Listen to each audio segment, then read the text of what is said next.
Sweet. Well, Troy, I'm so stoked to have you here. It's always interesting, like when you meet someone. I'd seen you around Beacons a few times, and then I officially met you, and then found out we'd be going to Idlewild together in a few weeks.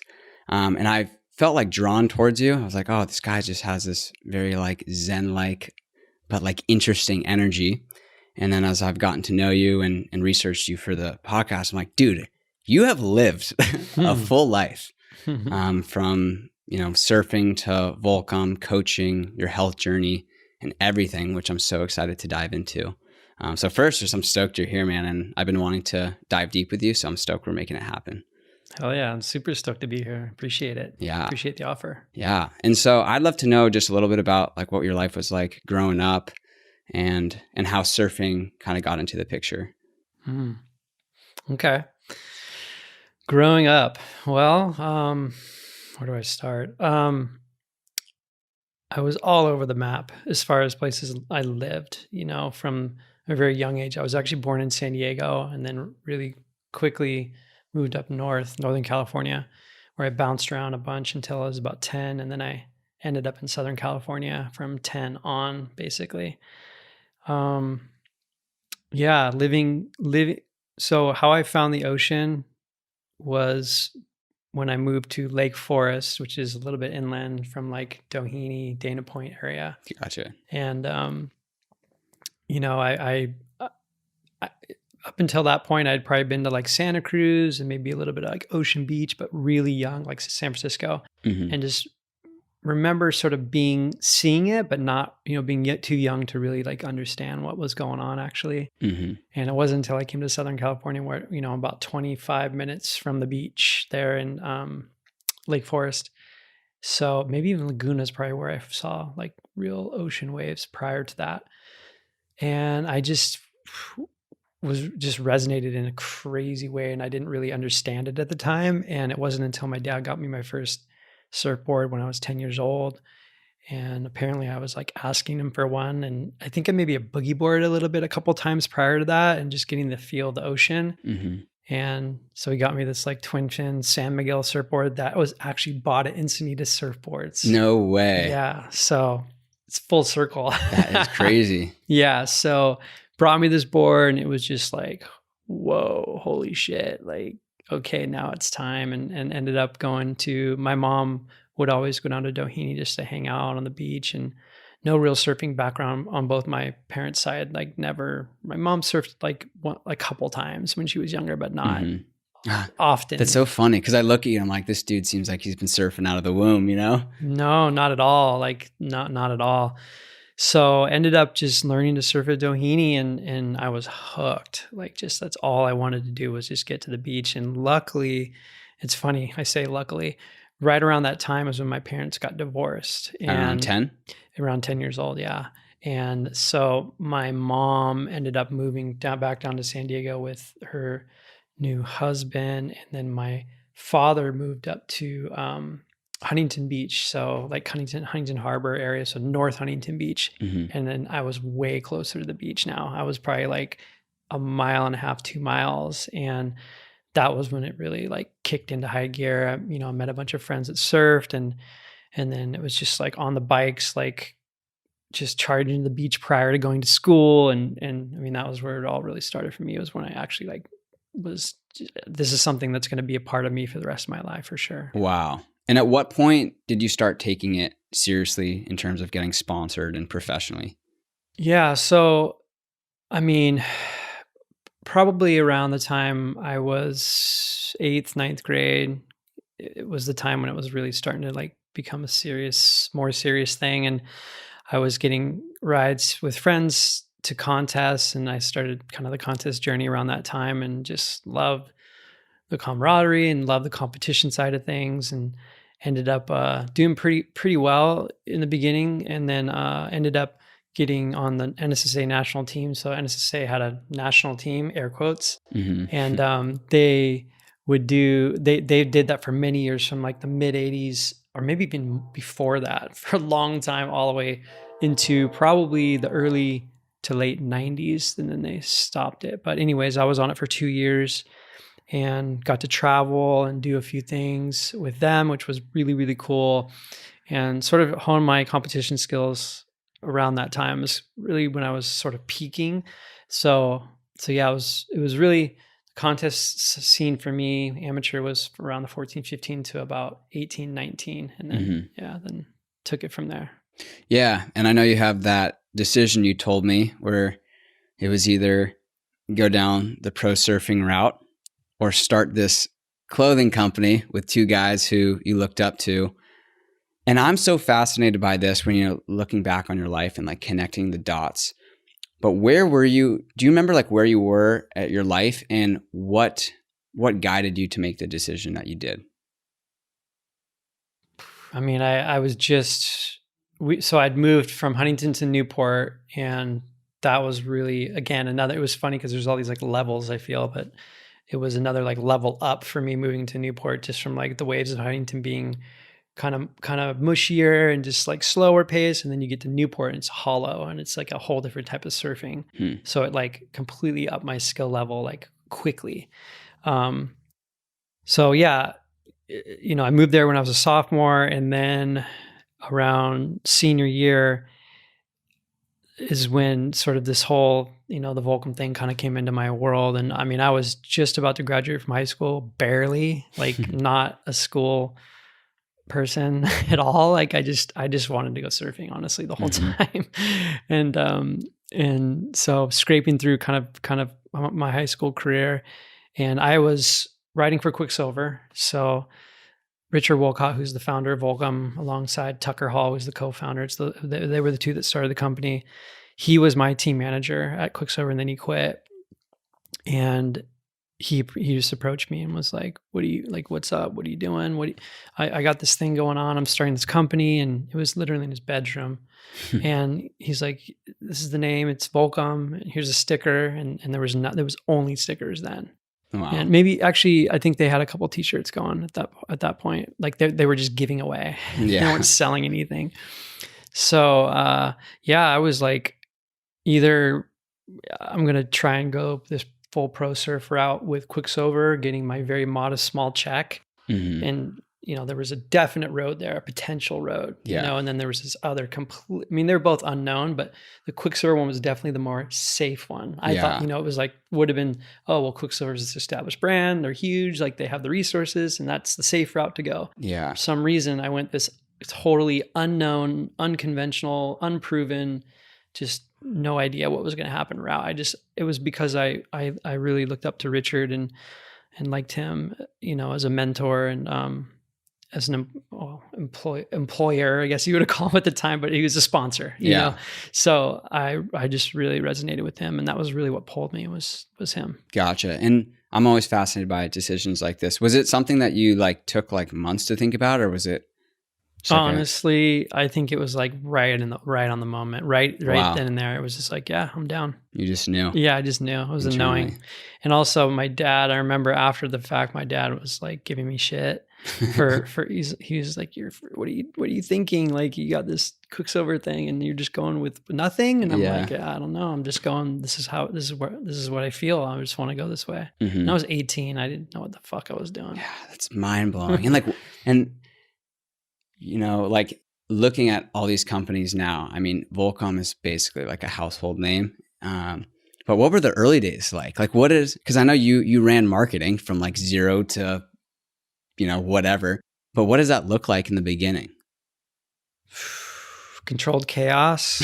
I don't even know. It was just, we were so young. We were just like living, breathing the brand, the lifestyle, the whole thing. And, I didn't really find my niche in marketing until a few years into it, really. Cause I mean, I was shipping, I was doing production, I was marketing, was just you were wearing all the hats. All the hats. Cause there was in the beginning, like 5 of us that were running the company for a good year-ish, and it was kind of like, and that was kind of by design. Richard was just like, "Hey, do all these things and see what sticks," kind of thing. I love it. And I'm like, thank God I veered towards marketing, and not in production and shipping, and all the things that are sort of, I mean, thankless at the end of the day, but they're obviously very important positions in the company. But marketing is the thing that it allowed you to have a lot of fun. So Yeah. Do you remember like one of the first projects or endeavors that you kind of led where it was like your creativity, you were the one who initiated it and feeling and like seeing it through and being like, whoa, this is cool? That's a great question. I've never been asked that before. I don't know. I don't know. I'd have to think about that. It's funny because I just remember like almost menial tasks that Richard gave me in the beginning. He had this Xerox sort of pamphlet of all these phone numbers and like addresses and phone numbers, and it was basically from Quicksilver. Like he just took it from Quicksilver, and then he had this like list of contacts, whether it be like flow people that he would flow stuff to that probably wasn't on the team. He's like, just write a letter and send stickers to all these people, and That's I just so like funny. literally handwritten letters to like, I don't even know how many, 50 people and stickers. Wow. And just be like, this is a new company or whatever. And it's funny because one of the guys that I sent the letter to that was on the list, his name's Emmett Clocker. And he was one of the first, actually I take that back. He wrote in wanting stickers. No way. Yeah. So I sent him a letter and then gave him stickers, and he ended up becoming the Midwest Volcom rep, and he's still with them to this day. Wow. Yeah. He's been with them for almost 30 years. That's nuts. And that's something I did hear you say, which is like a lot of that, the Volcom community's been there for like 20 plus years. Yeah, there's definitely a few left. It's slim now. Yeah. But there's definitely some lifers that are still there. Yeah. There's a few of them. And for you, it was total like work and life were not separate. It was just a fusion. Total mesh. Yeah. Complete just mesh. Yeah, completely. Yeah. Especially when I was young. Yeah. And do you remember a point where you guys kind of transitioned from, we're just these fun guys doing something we're passionate about to where it started gaining traction, whether that's culturally or like just the business started to take off? Yeah. I mean, it was probably when we started seeing people wearing Volcom clothes that we didn't know who they were. That was on the street. That was when we were like, I was like, holy shit. Okay. This is different, because we knew everybody that wore it for so long, for a couple years, maybe less than that, or a couple years. And then you'd start to see it in these random places and you're just like, holy shit, this has got some legs, man. This is going to be something. And I don't know what it's going to be, but it's going to be something. Mm-hmm. Yeah. And with everything you know now, when you look back, what do you think distinguished you guys? Like what, because, today there's so many, whether it's clothing brands or like online companies, there's so much competition. Mm-hmm. And there was back then too, of course. But what do you think it was about you guys or the ethos or the culture that took you guys where you guys went? Honestly, we just did everything from just intuition, the heart, we did whatever we wanted to do. Honestly, we didn't give a shit. We weren't looking at what other people were doing. We were just doing our own thing and doing it like full on, and leaving a trail behind. I love it. Yeah, it's like that Ralph Waldo Emerson quote. He's like, "Don't go where there is a path. Go where your own path is, and leave a trail." Exactly. I butchered it, but something to that effect. That's right. Yeah. So we definitely left a trail and created our own path, and then people wanted to come, it was kind of, Volcom was like a rock band basically on tour for like the time. I was there 20 years. So it was a 20-year tour when I was there. And was it almost overnight? Like I'm always fascinated by that point where in the beginning you're like pushing it, you're trying to sell people into what you're doing. And then all of a sudden it's like, whoa, the demand's now coming this way. Do you remember what that was like? And was it fast? It was pretty quickly, man. I mean, it was within the first 5 years for sure that it was like really kind of clicked in pretty like high gear. I don't remember a definitive moment. Probably when we started getting the resources to be signing on like bigger athletes was kind of when I was aware of it, of like, okay, now it's time to get some bigger athletes. Yeah. Like we have cash, Yeah. And so I remember that being super cool because it was just like, okay, who do we want, and I mean, we didn't have the kind of cash at Quicksilver and like Billabong and those guys did by any means, but we had the vibe along with a bit of cash.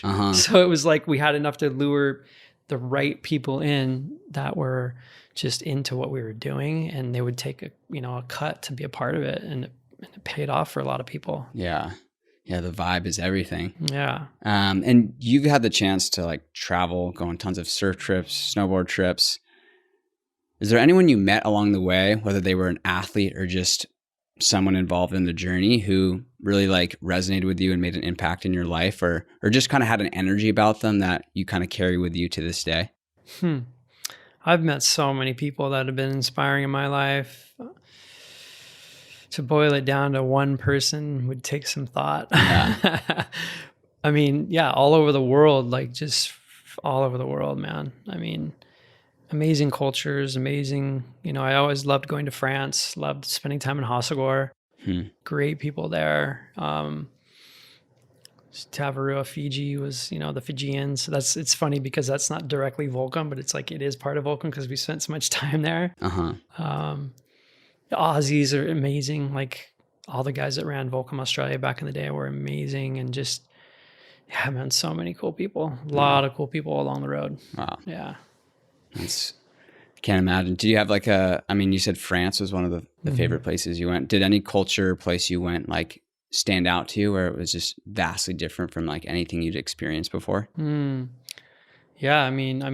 Yeah, French culture is definitely different.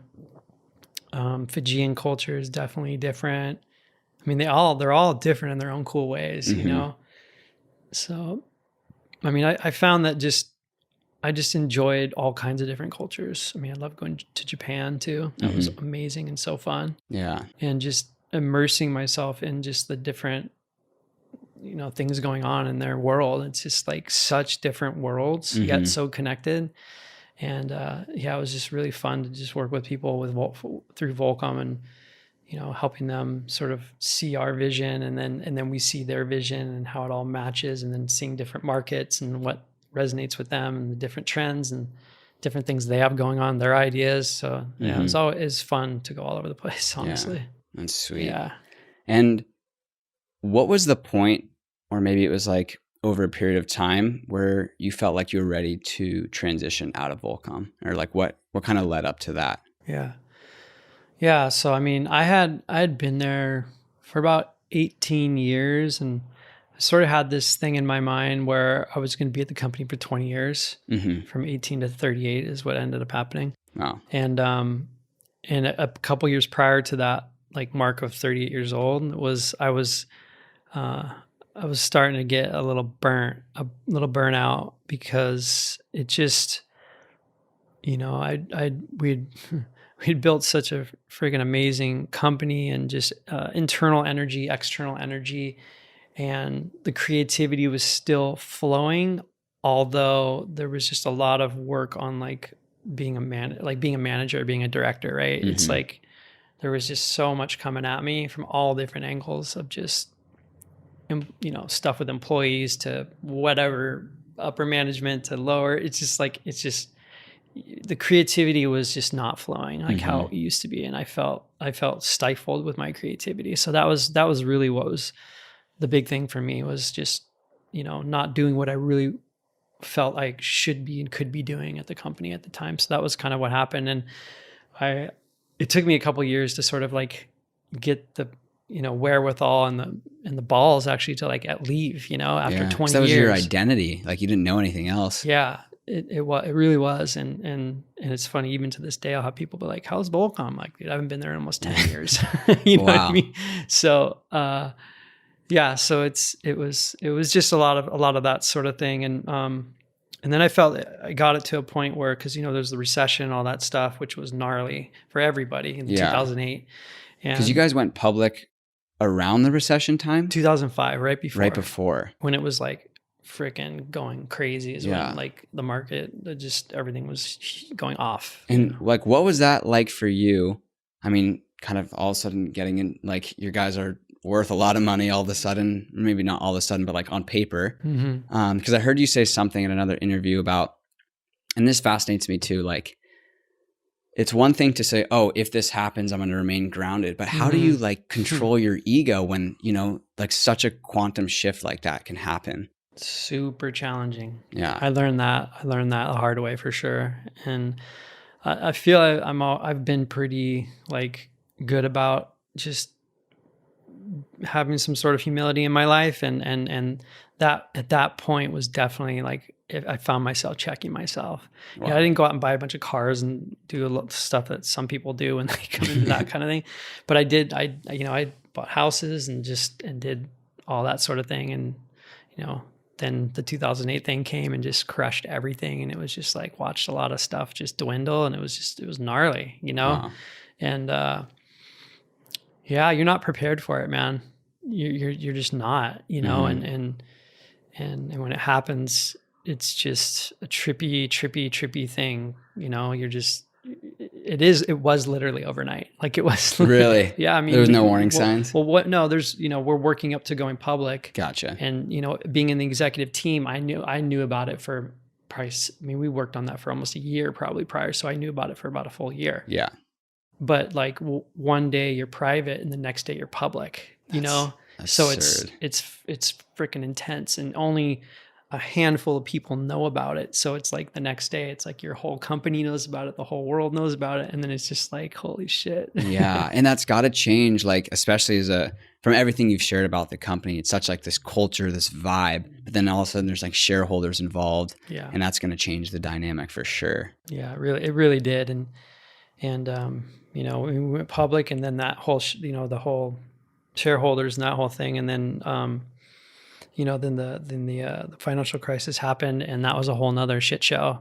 So, yeah, it was interesting. And were you looking to get out or like transition? Was it prior to going public, or was it after where you were kind of ready to transition out? It was after, once we went public, our slogan's youth against establishment, and we're like, now we're the establishment. Yeah. And so we had to really work hard to keep that sort of ethos going for, being a public company. And I feel like we were pretty damn successful for a while. Mm-hmm. And, I was really thinking about leaving around the financial crisis time, but it was such a shit show, and I didn't want to like leave on a low note, that I hung in for like 2 more years. Yeah. And then we pushed back out of it and kind of like got to the other side of that and hired some more people and got to like an infrastructure within my department that I felt that was really capable of doing a really good job. So that's when I made the decision to leave. So right around then.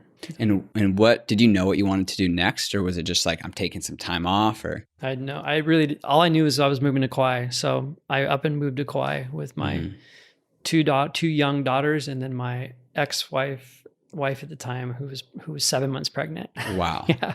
So yeah, we went over there and spent 3 years there. Uh-huh. And so you weren't working too much during that time? No, I surfed a lot. I definitely decompressed and surfed a ton, and then ended up doing a couple little projects, and just, there was definitely something more I wanted to be doing for sure. I just couldn't quite figure it out. And I just wanted to give myself some time just to decompress, man. It was a big run. Well, 20 years nonstop, you know? Yeah. And was it around Kauai? Like when did your health stuff start flaring? Because I'm stoked to get into this. Yeah. Let's go there. So, yeah, it's so interesting. It's an interesting kind of thought and question. So a few things actually kind of started to manifest on Kauai, but it wasn't like the real deal until I got back, and many years later. Okay. So, I got divorced. So we moved back over here, got divorced. Back to California. The mainland, California. Back to California. And we got divorced. And then, so a few years into kind of that, and just, figuring out my life again, just like, okay, now what do I do again? Like, what the fuck am I doing now again? But it's so, just to interrupt real quick, it's like refreshing in a way, because I sometimes do this, and and when people are at these like crux points, or they're like, there's so much uncertainty, but it's like everyone's uncertain, it's not like one person has everything figured out. Like, we're all just figuring it out. So to hear you say this like multiple times, it's just like, that's resonating with me. I'm like, cause you've gotten to do some pretty amazing things in your life, and you're going through these feelings and experiences like the rest of us. Oh yeah. Yeah. Yeah. It's full on. Yeah. So, really my sort of health journey started it was 2018. So it's only been like it'll be 3 years in March, basically. Wow. Yeah. Or February. So yeah, it's coming up as like the 3-year anniversary. So,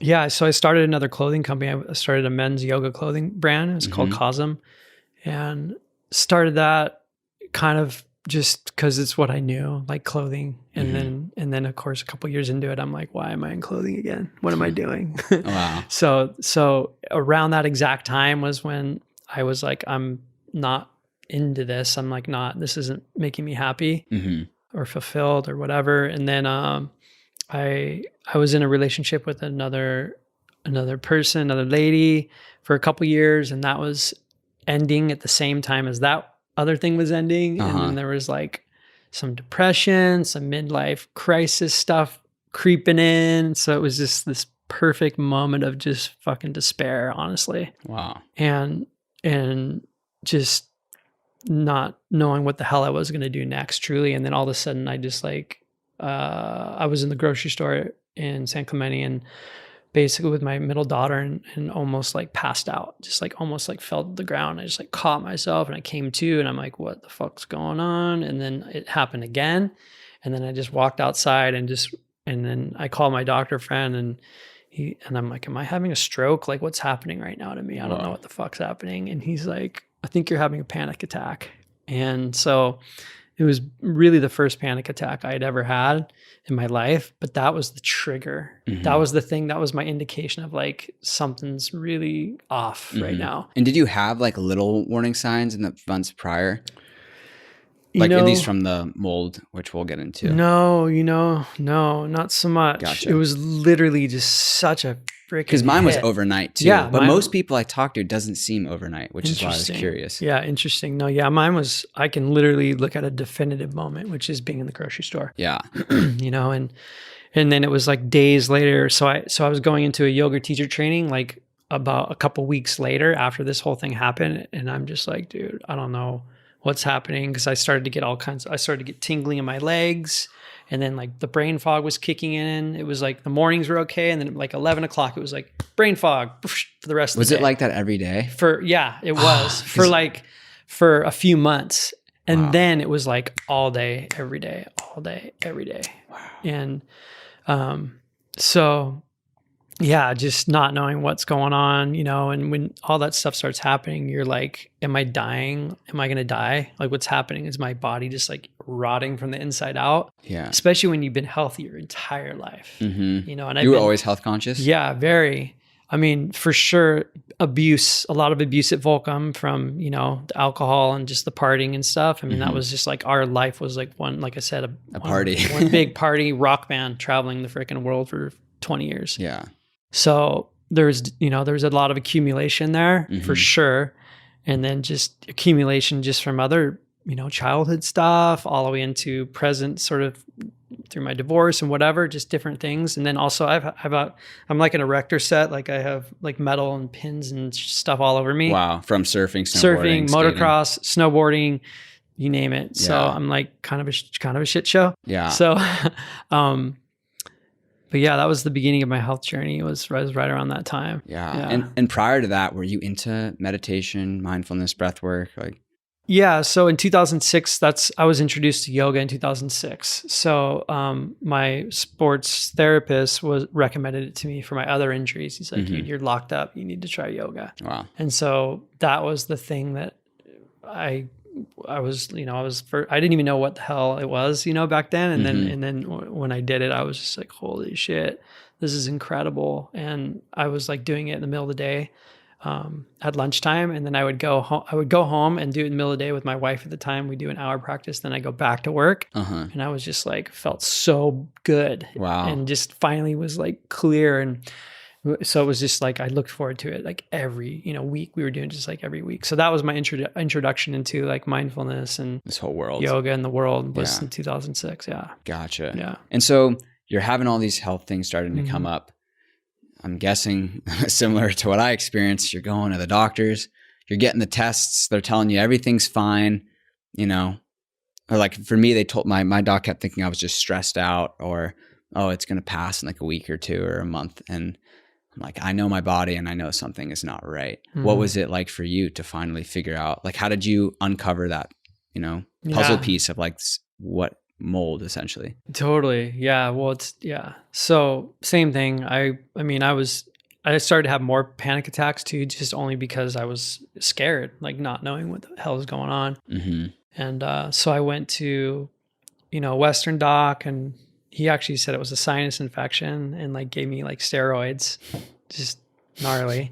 And then another, I went to a cardiologist and got like all my other, cause like my whole body was rapid. Like everything was just like, on high alert, you know what I mean? And just like fight or flight, constant fight or flight, barely sleeping, just gnarly. So yeah, I went to the cardiologist, went to the neurologist, it's probably the same exact shit you did. Cause you're like, dude, I'm fucking falling apart here. Like, help me out. And, so the thing that sort of kicked me into this sort of self-healing journey was when I watched the movie Heal.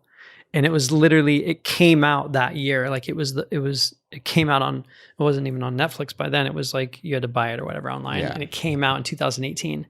So like the timing couldn't have been better. Mm-hmm. That's how I got introduced to Bruce Lipton, Joe Dispenza, Greg Braden, like all the other amazing healers. And then I was just like down that rabbit hole, just studying Joe and Bruce and then just like uncovering more stuff and, just like looking deeper and deeper and deeper. And then just realizing, holy shit, like I have the keys. I can manage this. I can heal this, And so, that was the beginning.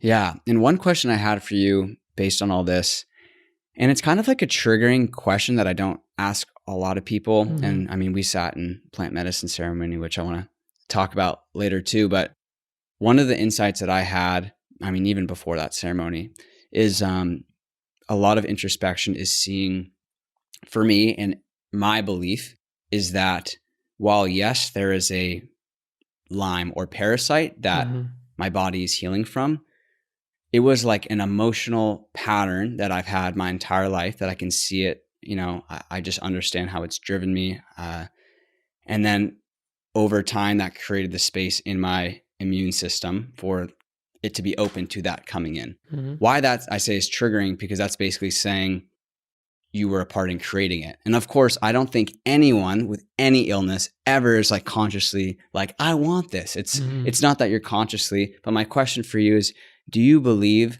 that, or like, what are your thoughts on this idea that maybe your mold or your health experience, do you think that was tied into like emotional things that were going on in your life? 100%. Yeah, 100%. For sure. I mean, I can just look at what the stress I was under right when all this stuff manifested. I mean, that right there is just an indication, and I mean, we hold emotional stress and anxieties and past traumas and all these, I mean, even through physical ailments, I mean, there's so much tied up in different like scarring and different, things all over your body. Yeah. And for sure, childhood stuff, long-term residue, basically just coming to the surface and coming out in all these different ways, and the mold was the catalyst, because there was also EBV and Candida, so it's like the Epstein-Barr virus. So the Epstein-Barr is like kind of the beginning guy that can like really open up to all these other potential issues, mold or, Lyme or any of these things, so I mean, you've learned all about that as well. Yeah. And it's so fascinating and why I'm asking this question is like, I mean, I don't know if you've read the book When the Body Says No by Gabor Mate. But he's like finding these trends and, fibromyalgia, Lyme, mold, like there's all these people with similar, like there's a lot of similarities and it's not, again, that this person's consciously creating it, but like these emotional patterns over time can weaken our immune system and these viruses or things that are in our everyday life. Cause we, unfortunately, in a lot of places live with toxins in our environment. But if you're not in a healthy place, if you are in a healthy place, your body can be asymptomatic or you can handle it. We have millions of microbes, viruses, et cetera. But it's like when there's that weaken from, like for me, it was 100% stress, chronic stress, which is like, trippy because I was 20. I just turned 23. Mm-hmm. I was like the happiest I'd ever been. Yeah. You know, I just moved into this apartment. It's like just started dating this girl I was like falling in love with. Like everything seemed so perfect, but my work was so stressful. And I was so used to this pattern. Like you were saying before this interview of like being on someone you were talking to. Like, dude, I meditated, surfed, didn't matter. You know, like my day, I was just always in this fight or flight. And it took me to get slammed by a freaking lime train to now begin to unpack everything and like start to go on this healing journey that I've been on and living from a different place. Totally. You know, it's cool. And so for you, in terms of like the self-healing stuff, you watched Heal. And so like, what did that spark for you?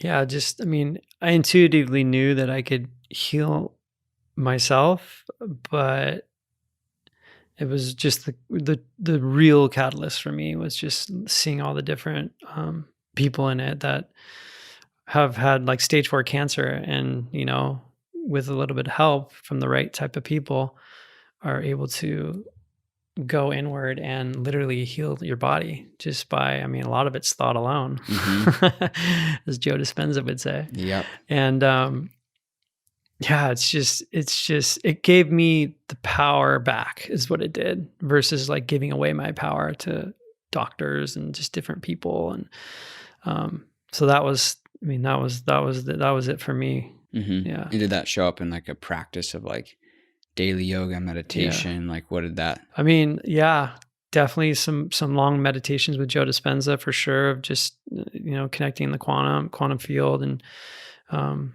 you know, creating the feeling before the event occurs and things like that he preaches, and just creating that feeling of being healed when you're not, right? Yeah. So it's like that abundance, that, the potential of what it's going to feel like when you're healed. And so that was huge for me. A lot of surrendering and letting go of past, you know, which is the name of the game in plant ceremony too, right? Yeah. I mean, for me it is. And I know for a lot of other people too, you know, we hold so much baggage in our lives, and it's a constant check-in. You like have to constantly check in and really just like understand the things that are, you know, holding you back, or the patterns that keep reoccurring in your life. And you know, awareness is the biggest thing. Just being aware of the decisions you're making, the choices you're making in your life, and what, you know, what results they show, right? From making the same decisions over and over again. It's just like, no wonder you're in a shitty relationship. No wonder you're in a shitty job. No wonder, you know what I mean? You can just look, you can just literally look at your results in your life. And that just goes back to just patterns and habits and just things that are just in our subconscious that live. And the beauty is we if we choose, we can create those new neural pathways. We can create a new reality by making a different choice and decision. And that's really all it is at the end of the day, is new choices and new decisions. Yeah.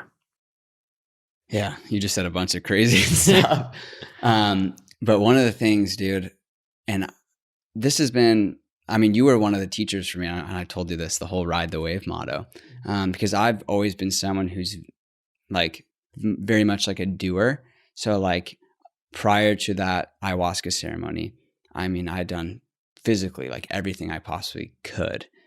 And I think what I learned in that ceremony after the first night, and I did a podcast episode on my ayahuasca experience, so a lot of the people have heard it, but the first night I'm just like holding on, and I didn't even know what it meant to hold on until I had that experience. But then it was talking with you. I mean, I know you had a really blissful experience your first night, but learning what it means to like ride the proverbial wave and why that was so profound for someone like me, who is the personality type of like go, go, go, is I was scared to let go. And I think, what does that mean? Like, you're scared to let go? It actually, for me, it came down to a sense of control. Because if I'm letting go, like I remember talking with you and Lex, I'm like, I'm worried about what will happen if I stop worrying, you know? Because like that in my brain, I'd built this like pattern of like, oh, if I worry, then that's going to lead me to the next decision. Like I'll find the answers to this anxious place. And I remember talking with you guys that morning after, but then going into that second night of this place, like I'm just going to ride whatever comes. And that was the night I learned what it means in my body, like an embodied experience of letting go. And I believe for me, like since that day, like I've talked to my family, friends are like, dude, you are on a trajectory. And why I'm so fascinated by this, and I wanted to get your perspective, and I know you're a coach as well, which I want to get into too, is like the balance between you have a clear intention and a goal and you're like working towards it. Like so many people are on this healing journey. Like it's mind blowing. What's the balance for you in terms of like setting that goal and like working towards it, but at the same time, like letting go and letting God? Because that was where I was struggling, is I couldn't let go, and I'm still learning that. I mean, now it's like all I feel like I'm working with is just to be present, like simply just to be as present as possible and not even really attaching to a goal. You know, where am I right now? How am I right now? How am I feeling? It's interesting because when I'm really present with that, or where I am at, how I'm feeling, I have access to the letting go in a more profound way.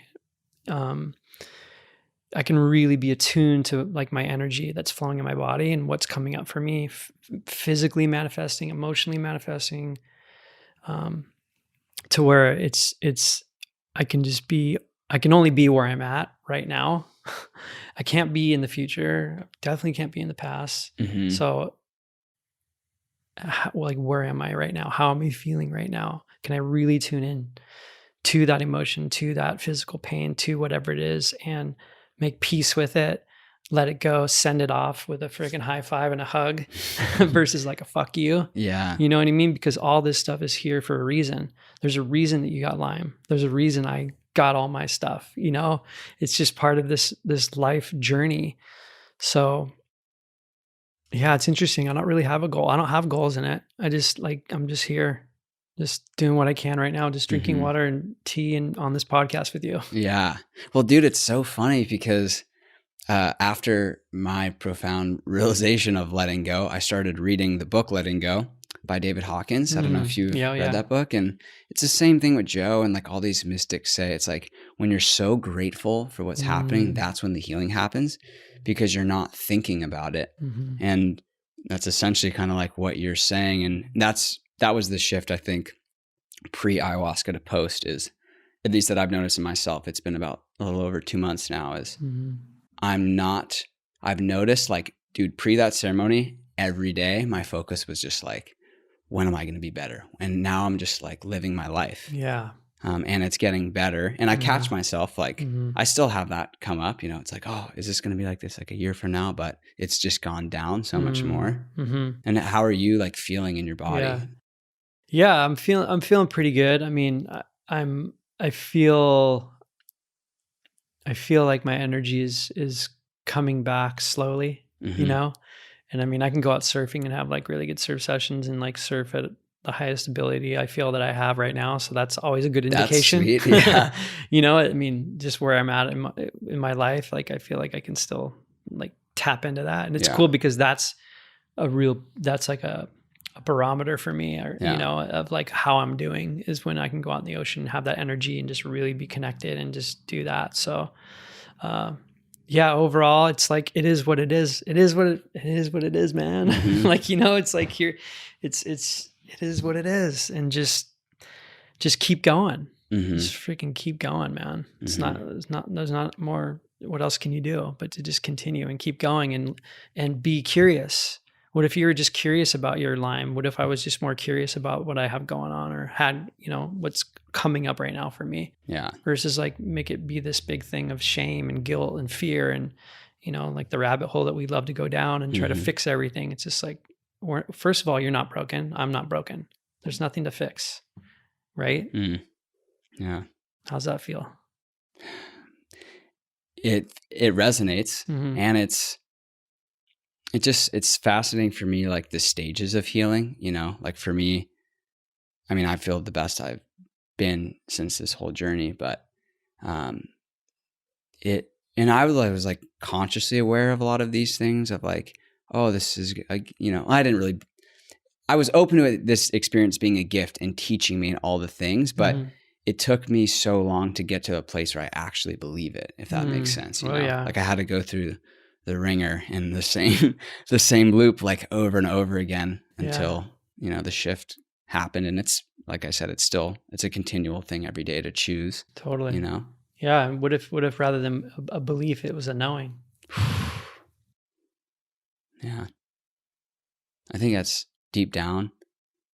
And what would you say for you, like when people talk about this experience being a gift? Oh yeah, 100%. What does that mean to you? Like, what is the gift it's given you? Wow. I mean, you could just go down the laundry list, dude. It's like ever since this whole thing happened, my whole life has shifted into like alignment, straight up alignment. Meanwhile, I haven't felt 100% in 3 years. And you still? 2020 was like one of the most profound, best years of my life. Wow. Yeah. Straight up. Straight up. I mean, there's so many blessings. There's so many blessings along the way. I mean, not to discount what's going on. It's, this pandemic's horrible for a lot of people. And I don't want to like overstate that. At the same time, in my experience, it's been one of the most profound years of my life, like in the best way. Wow. And on paper, like you could say my health is the worst it's ever been.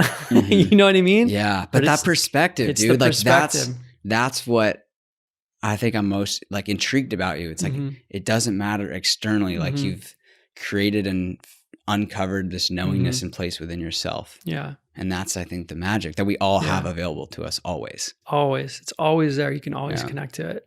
It's just, again, it's a choice, Are you going to sit down and, do breath for a few minutes? Are you going to go in the ocean? Are you going to be in nature? Are you going to choose to practice yoga or journal or just the things that actually bring you back to you, versus like going external for everything? It's the investment into you versus the investment into other things outside of you, giving back to yourself through like nature and all these things.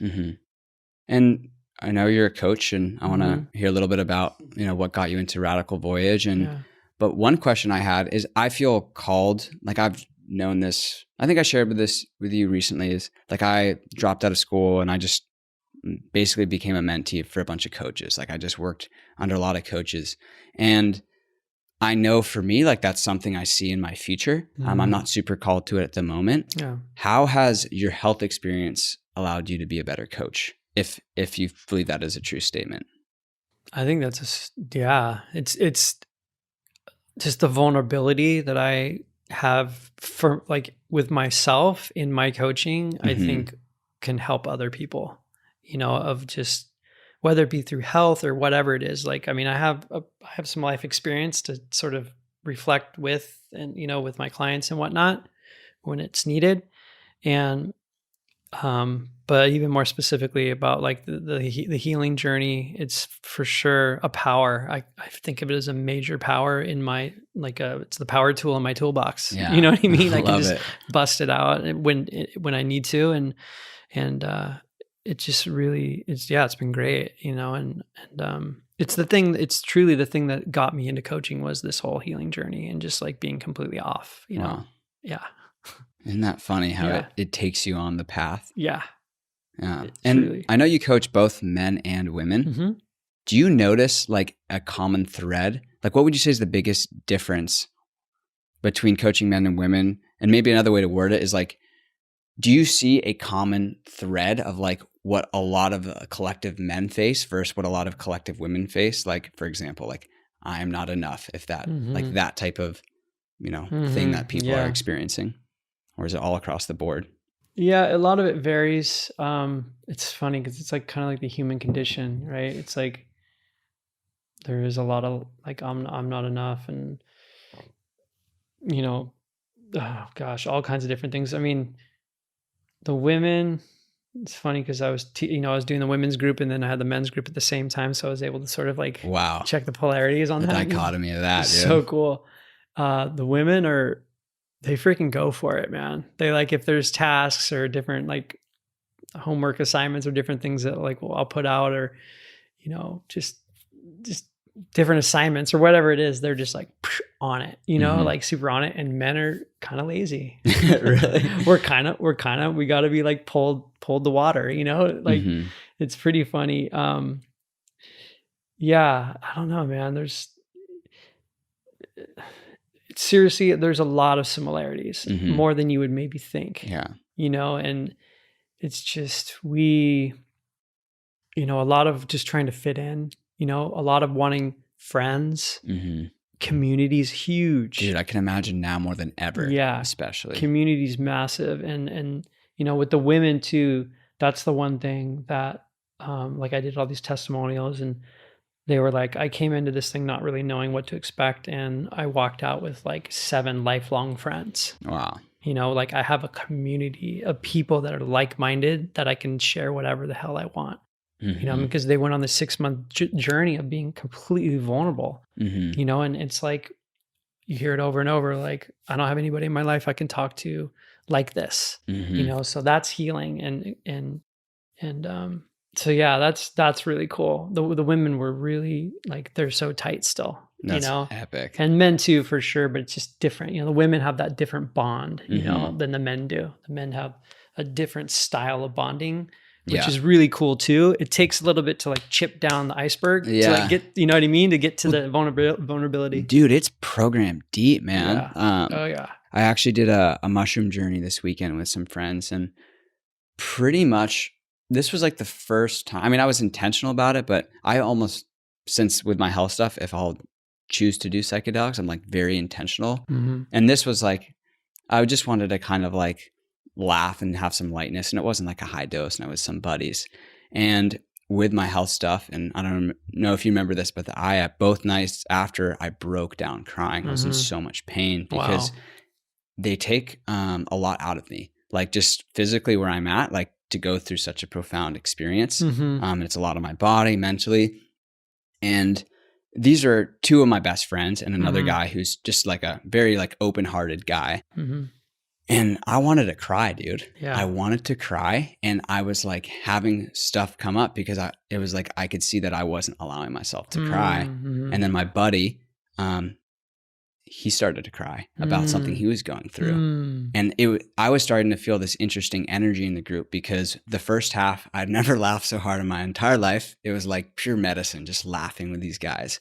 But then it passed this threshold where I was like, oh, I'm starting to feel some physical pain and discomfort just with the health things I've been experiencing.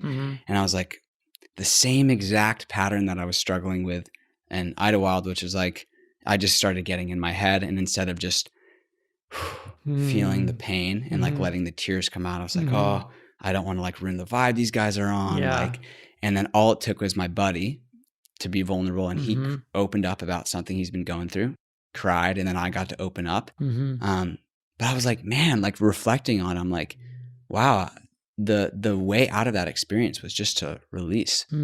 But it's like such a natural human, experience to cry, yet it was so challenging for me. Totally. Yeah. Well, that's the male, conundrum right there. Yeah. It's just like not wanting to like almost let your guard down sometimes and be vulnerable in front of other men, you know? But it's like, when one opens up, it's just like, oh, that's the permission to like be, let it go, which is what we're supposed to be doing, is just letting our emotions flow naturally. And men, I definitely see that a lot. I see men really trying to tough it out, and it's just like, wait a second, let's just take a step back here and slow things down and see where you are right now. And like really check in, like, how are you? Like really, how are you doing? Yeah. And get to hopefully some deeper sort of answers for them. Yeah. Yeah. I think that's the value of like a group and that safe container, whether it's coaching or something else, like, you're allowed, this is a safe space to just let your freak flag fly, let all your stuff come up, and so real quick, what is the structure of your coaching look like? My coaching, I don't even know. All sorts. It's come with what you got and let's create. Like truly. I don't have a style. It's just me. I'm coming with my life experience. I don't have like a niche. It's not executives, it's not women, it's not men, it's like all of it. It's like whoever I resonate with and whoever resonates with me, you know, and I try to be sort of curate my kind of people that I work with, just because I mean I just want to work with like-minded people as well, Totally. which is really important to me. So if it's a match and they're coming to me with like an issue or something specific that they want to work on or work with, then if I'm resonating with it, absolutely. You know, it's sort of, it ends up being a mixed bag a lot of the time, where they'll come in with stuff specifically around work, and then we end up really diving into personal and just kind of, we just swim around and see what's there, you know, because it's all connected. Yeah. I was going to say, dude, do you notice like people will come to you about one thing, and then as the deeper you dig, it's actually something completely else? It's every time. Every time. Yeah. It's never the thing that they think they're coming to me for. Why is that? I don't know. Because they think that that's the problem. They think that's the thing they want to be working on. But truly, once we dig and investigate and get curious, we find that that's actually not the thing that they want to work on. That just concept blows my mind. Yeah. But it's also like we don't know what we don't know. Yeah. We're mostly subconscious. So that's the value of having a coach or a group who can see your blind spots or, you know, the way you're showing up. Totally. I mean, we live in a crazy world and society, and just, we think it's supposed to be a certain way, but it's just, you can play by your own rules if you just have the tools to figure out what that is, you know. And that's the hardest thing for people, is to really understand what it is they truly want and what they want to be doing and spending their time on, and what they want to be creating versus like the safe 9 to 5 or whatever it is. Right. So yeah. So we're about to approach the new year. What are you most excited about? What's your focus? What's your, you know, what are you looking forward to most? Just honestly, just enjoying my life, whether that be business, personal, the relationships, communities, just really surrounding myself with more like-minded people and building community. And, you know, obviously with COVID and all this stuff, it's going to be interesting to see how this next year plays out with all these changes that are happening, like vaccine and all this stuff, craziness. But I'm excited to get together with people in the physical form. Yes. I think we all are. I mean, we all are. Oh, dude, it's a need. Yeah. It's a human need, man. Yeah, it is a human need, and we thrive and we need that. So that would be probably the biggest thing for me, and creating some retreats and things I've been wanting to do for a few years. So yeah, and just having fun, honestly. Just like just being present, have fun. The presence, yeah. That's like the theme I'm getting here, dude. It's just pure presence. Yeah. And where can people find you online if they want to connect with you? Radicalvoyage.com. And my Instagram is Radical Voyage as well. So yeah, that's the way. Perfect. And I'll link all this to the show notes and everything. Yeah. Troy, dude, thank you so much for making the time to come chat and dive deep. I've been wanting to do this for a while. Like, I know we've had some certain chats, but you're just like one of those people, man, that you're just like have a certain energy that I'm very drawn to. And like everything you're saying, you just embody it, and you just are like pure presence, man. That's the words for you. And it's inspiring for me and on my health journey and just living life. So I appreciate you, dude. Amazing. I appreciate you, Jake. Thank you so much.